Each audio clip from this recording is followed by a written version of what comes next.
नमस्कार मित्रांनो, तुमचे स्वागत आहे. मित्रांनो, स्वामींकडून ही गोष्ट मागा. स्वामी ही गोष्ट तुम्हाला लगेच देतील. मित्रांनो, आपण सगळे स्वामींचे सेवेकरी आहोत. स्वामींवर आपला विश्वास आहे. स्वामींचे आपण भक्त आहोत.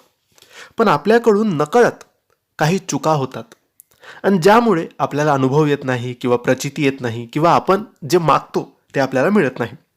तर आपल्याकडून नकळत कोणत्या चुका होतात? तर आपण स्वामींकडून न मागता भरपूर गोष्टी मागून जातो. गाडी, पैसा, बंगला, ज्यांचे लग्न होत नाही. काही लोक चांगला वर मागतात, काही लोक चांगली वधू मागतात. शिक्षणात किंवा नोकरीत प्रगती, बिझनेस चांगला व्हावा यासाठी आपण अशा भरपूर गोष्टी आपण मागतो.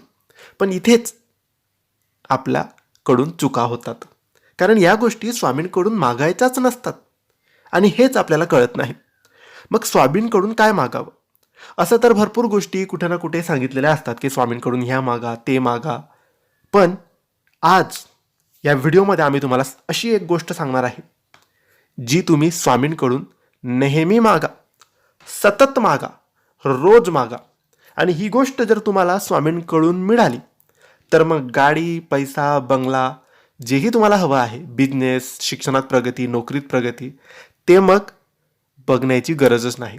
कारण ही गोष्ट जर स्वामींकडून मिळाली तर ह्या ज्या छोट्या छोट्या गोष्टी आहेत आपल्या आयुष्यातल्या, त्या आपोआप व्यवस्थित होत जातात. सगळं काही मनासारखं होत जातं, इच्छेसारखं होत जातं. आता मग स्वामींकडून तुम्हाला मागायचं काय? तर स्वामींकडे तुम्ही जेव्हाही मागाल, सकाळ, संध्याकाळ, 24 तास, रोज, तेव्हा एकच मागा: स्वामी माझ्या पाठीशी राहा, स्वामी माझ्या सोबत राहा. बस एवढं तुम्ही बोला. जर एकदा स्वामी तुमच्या पाठीशी राहिलात आणि स्वामींनी तुमची साथ दिली, तुमच्या सोबत राहिलेत, तुमच्या मेहनतीला त्यांनी चमत्कारी शक्ती, तुमच्या नशिबाची साथ दिली, तर मग सगळं काही तुम्ही स्वतःच्या बळावर, स्वतःच्या मेहनतीने मिळवू शकतात. म्हणून स्वामींकडून तुम्ही फक्त त्यांची साथ मागा, त्यांची सोबत मागा आणि त्यांना बोला, नेहमी स्वामी माझ्या पाठीशी राहा, माझं रक्षण करा. तुमच्याच नाही तर तुमच्या परिवाराच्या, कुटुंबाच्या पाठीशी राहा असं सुद्धा बोला. माझ्या परिवाराच्या पाठीशी राहा, माझ्या पाठीशी राहा, माझ्या परिवाराच्या सोबत राहा, असं तुम्ही बोला, असं तुम्ही मागा. मग बघा जीवन, आयुष्य कसं बदलतं.